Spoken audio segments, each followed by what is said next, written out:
The Mongols emerged victorious over the Kharazmian Empire during a campaign spanning to 1219 to 21. However, their ambition extended further east, as illustrated by the expedition led by Jebe and Sobotai across Iran and the Caucasus. Although the Mongol Empire was undergoing gradual changes, their thirst for expansion and wealth remained undiminished. Standing in their path were the Seljuks and Mamluks, who fiercely resisted Mongol expansion until it culminated in the decisive Battle of Ain Jalut. Following his defeat at the Battle of the Indus River in the spring of 1221, Jalal-ad-Din, the prince of Kharazmian Empire, retreated deeper into Punjab. The pursuit by Mongol troops ceased, allowing Jalal-ad-Din to regroup his forces over the next 3 years, consolidating his hold over much of Punjab.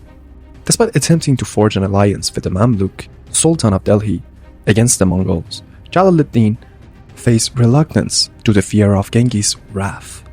In 1224, the Sultan lodged an attack against Jalal-ad-Din, compelling the prince to evacuate Lahore. Subsequently, Jalal-ad-Din raided Gujarat before returning to Iran the same year. With his father deceased, Jalal-ad-Din seized the throne of Kharazm, leveraging the weakened state of Iran at the Caucasus following the incursion of Jebe and Sabotai. He obliterated the Atabaks of Azerbaijan and relocated his capital to Tabriz. Beyond the Mongols' grasp, concurrently, he subjugated the Shirvan Shahs and launched an assault on Georgia, culminating in the Battle of Garni in 1226. The capture of Tbilisi ensued, marked by a massacre of both Christian and Muslim inhabitants. In response to Jalal-ad-Din activities, the Mongols dispatched a small army to Iran in 1227, only to be swiftly defeated near Ray. However, his action prompted a coalition compromising the Sultan of Seljuks of Ram, Kayqubak I, Ayyubid Sultan al-Kamil, and the king of Cilician Armenia, Hethum I, to unite against him in 1228. This alliance dealt a crushing blow to Khwarazmian forces near Erevan, precipitating rebellions across Iran and Caucasus. Exploiting the ensuing chaos, the great Khan Ogedi dispatched an army led by Khormagan to reconquer Iran. In 1231, the Mongols emerged victorious in a significant clash against the Shah in central Iran. Following their defeat, Jalal-ad-Din made a strategic retreat all the way to modern-day Turkey, relentlessly pursued by the Mongol forces. Eventually, Jalal-ad-Din met his demise in Silvan, leading to downfall of Kharazmian Empire. Subsequently, the Seljuks, Sicilia, and Georgia found themselves under the suzerainty of Great Khan. For the ensuing decade, the region remained relatively quiet as the Mongols focused their efforts on campaigns in Eastern Europe. However, following the passing of Ogedi in 1241, Baiju, the Mongol governor, approached the Seljuk Sultan Kai Khosra II, seeking to renew his vassal alliance. When Kai Khosrow II declined and instead raided a Mongol vassal, Georgia, Baiju retaliated by pushing back the Seljuks and advancing toward Erzurum. Despite attempts at diplomacy, Erzurum fell to the Mongols, leading to massacre of its populace. Subsequently, the Mongols regrouped in Georgia and Armenia, prompting Sultan Khosrow II to seek aid from his allies, garnering supports from Nikah, Trebizond, and Ayyubids, and even Crusader mercenaries. In 1243, a confrontation ensued between the Mongols and Seljuks at Kos Dag, near modern-day Sivas. Though details of the battles are scarce, the Mongols employed a tactic of feigned retreat, luring the Seljuk vanguard into a vulnerable position before launching a decisive assault, forcing the Sultan and his forces to concede to Mongol dominance once more. Meanwhile, in Mongolia, Manke ascended to the position of Great Khan in 1251, delegating authority to his brothers Kublai and Hulagu in China and Persia, respectively, Hulagu embarked on conquest of the Middle East in 1256 with a formidable force of over 100,000 soldiers. He vanquished the remnant of the Khwarazmian Empire and targeted the famed Hashashin order, ultimately prevailing due to their internal strife and Mongol expertise in siege warfare. Following the cancellation of power in Iran, Hulagu demanded obedience from the Abbasid Caliph al-Mustasim, who defiantly refused on January 11, 1258. The Mongols laid siege to Baghdad, the epicenter of prosperity at the time.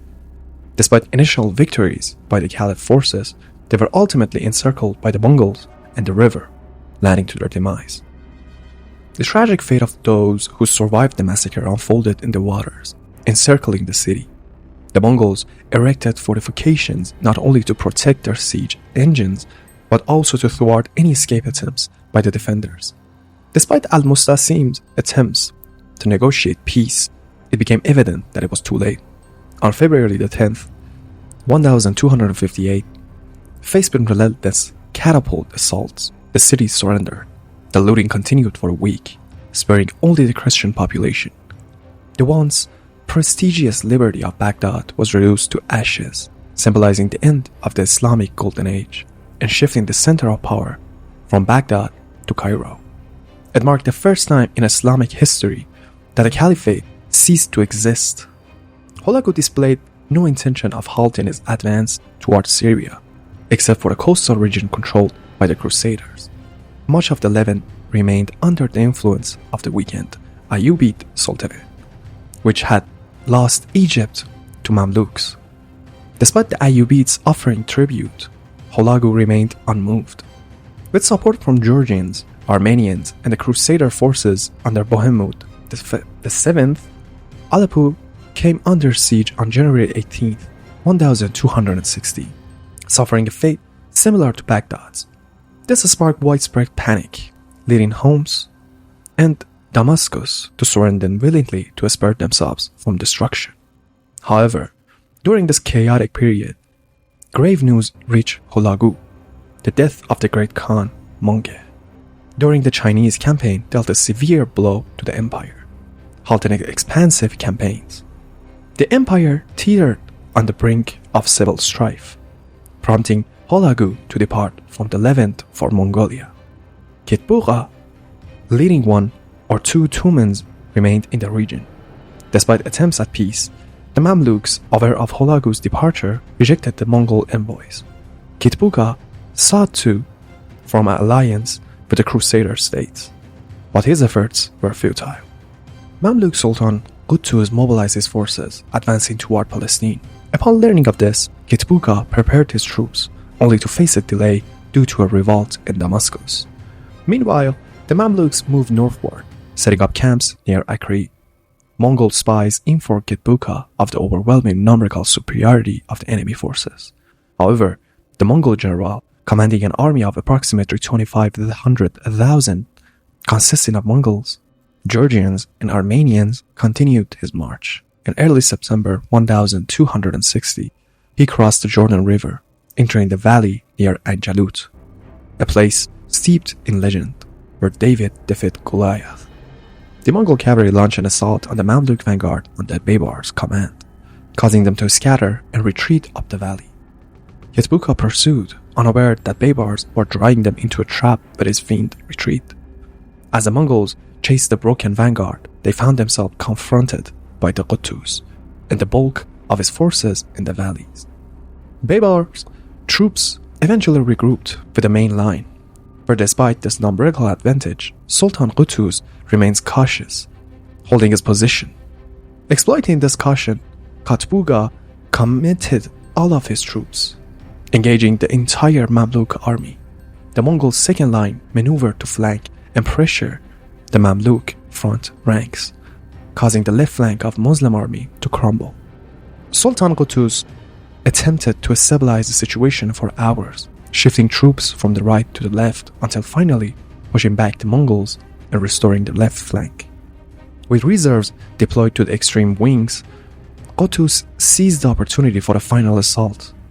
personally leading his bodyguard into the battle. Although the Mongol army fought valiantly, they were overwhelmed by the sheer number of their opponents. When Qutuz unleashed his extreme flanks, the Mongols found themselves nearly encircled, with their leader falling in the center. They began to retreat, suffering significant losses. The Mamluks emerged victorious at Ain Jalut, leveraging their numerical superiority and adopting tactics akin to those of Mongols. This victory solidified their position as the foremost Muslim power of the era. However, internal conflicts over the succession within the Mongol ranks delayed their response, marking the apex of their empire at the beginning of its decline.